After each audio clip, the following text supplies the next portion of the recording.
এটা আপনার সকালবেলা আমি ঘুম থেকে উঠে শুনলাম গাড়ি অ্যাক্সিডেন্ট করছে।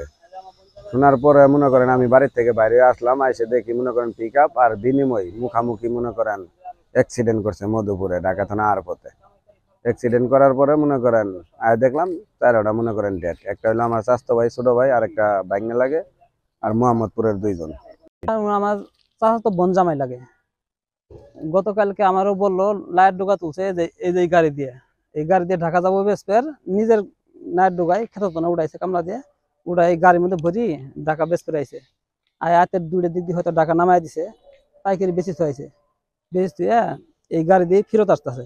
আসার পরে যে আপনার ধনবাড়ি এই জায়গা মধুপুর এই জায়গাতে বিনিময় বাসের সঙ্গে মুখোমুখি লাগিয়ে 4 জন গাড়ির মধ্যে ছিল, ড্রাইভার সহ 4 জনই মারা গেছে। আর আজকে আমি সকালে ঘুম থেকে ওইটা খবর থানা ফোন দিছিল যে আপনার লোক মারা গেছে। পরে আমরা মালাউড়ি সরকারি প্রাথমিক বিদ্যালয়ের সামনে মধুপুর থেকে ঢাকাগামী একটি বিনিময় বাস এবং ঢাকা থেকে আগত একটি পিকআপের সাথে মুখোমুখি সংঘর্ষে 4 জন নিহত হয়। এই 4 জনের ভিতরে দুইজন তাৎক্ষণিকভাবে ঘটনাস্থলে নিহত হয়, বাকি 2 জন গুরুতর আহত অবস্থায় মধুপুর সরকারি হসপিটালে ভর্তিরত অবস্থায় পরবর্তীতে মৃত্যুবরণ করেন।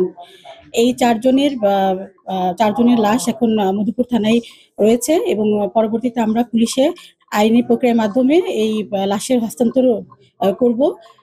এই ক্ষেত্রে ইতিমধ্যে তাদের আত্মীয়স্বজন মধুপুর থানায় চলে এসেছে। আমরা আইনি প্রক্রিয়ার মাধ্যমে পরবর্তীতে সমস্ত সমস্যার সমাধান করব।